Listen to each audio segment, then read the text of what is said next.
मात्र 5 वर्ष में कलयुग खत्म हो सकता है, मात्र 5 वर्ष में भारत में सतयुग आ सकता है, मात्र 5 वर्ष में भारत में रामराज्य आ सकता है, मात्र 5 वर्ष में भारत विश्वगुरु बन सकता है और मात्र 5 वर्ष में परम वैभव का लक्ष्य प्राप्त हो सकता है।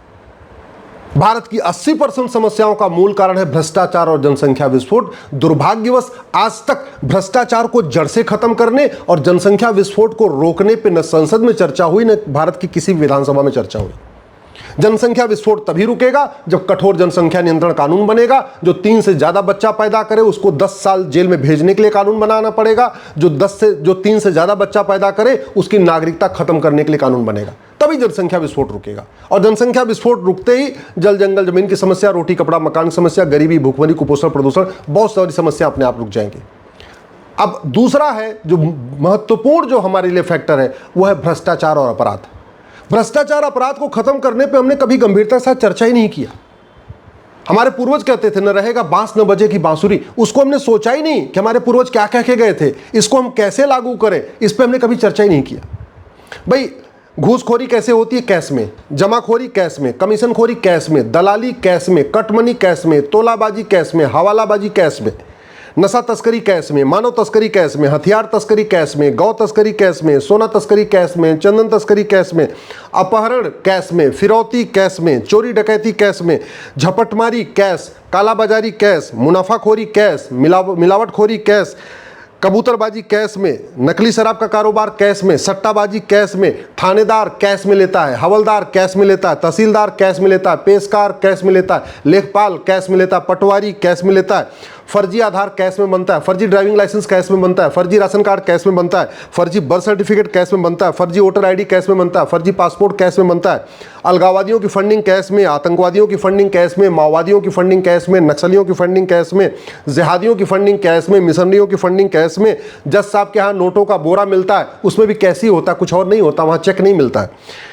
कप्तान साहब कैश में लेते हैं, कलेक्टर साहब कैश में लेते हैं, कमिश्नर साहब कैश में लेते हैं, सांसद जी कैश में लेते हैं, विधायक जी कैश में लेते हैं, पार्षद जी कैश में लेते हैं, प्रधान जी कैश में लेते हैं। और हमारे पूर्वज कहते थे न रहेगा बांस न बजेगी बांसुरी। जेई साहब कैश में लेते हैं, एक्सीन साहब कैश में लेते हैं, मैनेजर साहब कैश में लेते हैं, ठेकेदार कैश में लेता है, लेखाधिकारी कैश में लेता है, डॉक्टर साहब कैश में लेते हैं। जाति का जहर घोलने की फंडिंग कैश में होती है, भाषावाद का जहर घोलने की फंडिंग कैश में होती है, क्षेत्रवाद का जहर कैश में फंडिंग होती है, फर्जी खबरें फैलाने की फंडिंग कैश में होती है, अगड़ों पिछड़ों की लड़ाने की फंडिंग कैश में होती है, ब्राह्मण बनाम सवर्ण करने की फंडिंग कैश में होती है, बालू माफिया कैश में, खनन माफिया कैश में, ट्रांसफर माफिया कैश में। आप अगर देखिए ध्यान से तो भारत की बर्बादी के जितने भी फैक्टर हैं वो सब कैश में होते हैं। हमारे पूर्वज क्या कहते थे? न रहेगा बांस न बजेगी बांसुरी। इतनी छोटी सी बात जो हमारे पूर्वज बार बार कह के गए और हमारे सांसद विधायक इसको बोलते भी हैं लेकिन उसको कभी लागू नहीं करते। किसी भी सरकार ने इस सिद्धांत को लागू करने की कोशिश नहीं किया कि न रहेगा बांस न बजेगी बांसुरी। ये जितने अपराध मैंने आपको बताए सब कैश में हो रहे हैं। यानी अगर कैश बंद कर दिया जाए तो ये सारे अपराध बंद हो जाएंगे। और कैश बंद करना बहुत आसान है।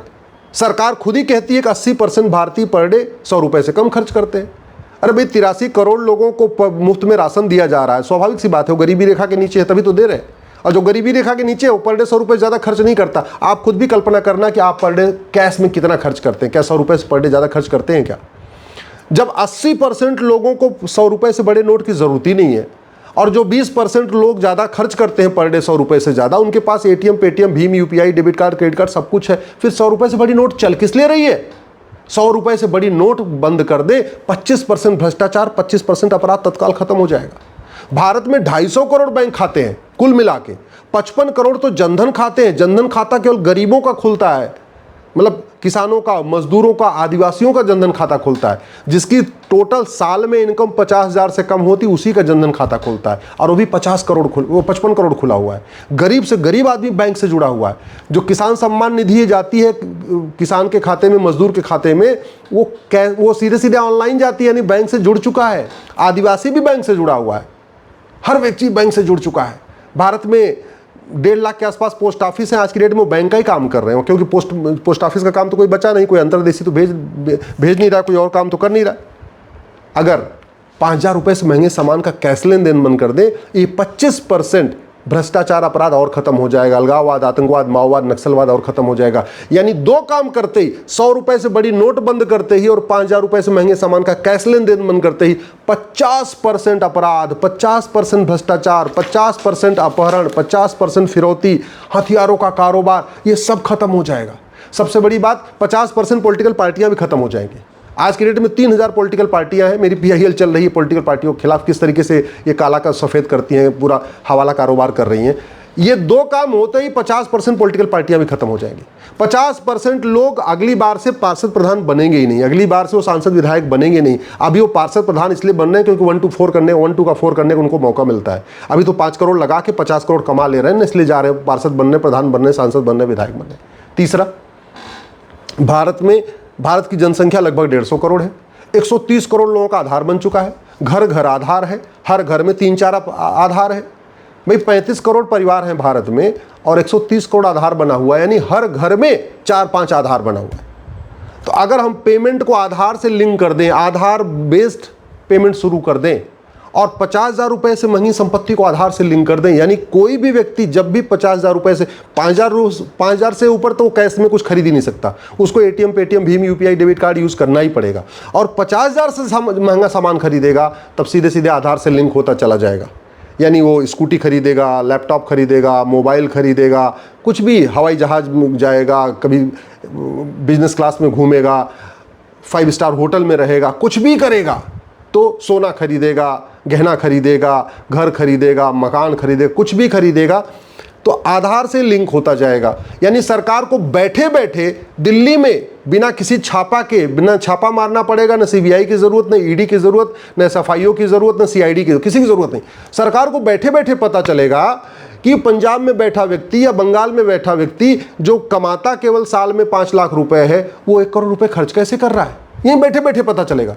ये तीसरा काम हो जाए, 75% भ्रष्टाचार अपराध खत्म, 75% राजनीतिक पार्टियां खत्म, 75% सफ़ेद पोश खत्म, 75% लोग अगले आने वाले टाइम में चुनाव लड़ना छोड़ देंगे। अभी चुनाव इसलिए लड़ रहे हैं, फायदेमंद धंधा है। और एक काम और हो जाए, झूठ बोलना गंभीर अपराध हो जाए, झूठ पकड़ने के लिए नार्को पॉलीग्राफ ब्रेन मैपिंग कानून बन जाए और काला धन, बेनामी संपत्ति, आय से अधिक संपत्ति 100% जब्त करने और भ्रष्टाचारियों को फांसी देने के लिए कानून बन जाए, जैसे सिंगापुर में है, जैसे चीन में है, दुनिया के कई देशों में भ्रष्टाचारियों को फांसी देने का कानून है। ये कानून बन जाए, मैं गारंटी के साथ कहता हूँ, भ्रष्टाचार भी खत्म हो जाएगा, अपराध भी खत्म हो जाएगा। और सबसे बड़ी बात ये, भारत में वो कहते नहीं सब नर करें परस्पर प्रीति, आराम से सब प्रेम से रहेंगे। अभी सारा झगड़ा क्यों हो रहा है? इस पैसे के कारण। ये सारा झगड़ा क्यों हो रहा है? एक दूसरे के ऊपर दबंगई चल रही है। सारा झगड़ा क्यों चल रहा है? लेखपाल पैसा लेके किसी की ज़मीन किसी और के नाम कर देता है, पटवारी किसी की ज़मीन किसी और के नाम कर देता है। सारा झगड़ा क्यों चल रहा है? हवलदार पैसा लेके फर्जी FIR कर देता है। सारा झगड़ा क्यों चल रहा है? थानेदार पैसा लेके झूठी जाँच कर देता है। सारा झगड़ा मामला गड़बड़ क्यों चल रहा है? अशांति क्यों फैली है? जज साहब पैसा लेके गलत फैसला दे देते हैं। सब कुछ ये चल रहा है। अल्टीमेटली पैसा जब नहीं होगा ना, कैश नहीं होगा, ये सारे अपराध खत्म होंगे, सारे अपराध खत्म होंगे, भारत में शांति आएगी। जापान में सतयुग आज भी चल रहा है, ये कलयुग केवल भारत में ही है। और मैं गारंटी के साथ कहता हूँ, 100 रुपये से बड़ी नोट बंद हो जाए, 5,000 से महंगे सामान का कैश लेन देन बंद हो जाए, 50,000 रुपये से महंगी प्रॉपर्टी आधार से लिंक कर दिया जाए, भ्रष्टाचारियों को फांसी देने के लिए कानून बन जाए, भारत में सबसे पहले सतयुग आएगा। जापान से ज़्यादा सतयुग भारत में आ जाएगा, सिंगापुर से ज़्यादा सतयुग भारत में आ जाएगा। ये सारी अराजकता बनी है क्योंकि भारत भ्रष्टाचार का गढ़ बना हुआ है। भारत विश्वगुरु बन जाएगा मात्र 5 साल में। भारत फिर से सोने की चिड़िया बन जाएगा। सोने की चिड़िया तो आज भी है, बस लूटा जा रहा है, इसलिए वो चिड़िया दिख नहीं रही है आपको। सोने की चिड़िया तो आज भी है। भारत जो परम वैभव का लक्ष्य वो प्राप्त हो जाएगा। तो केवल 2 काम किया जाए।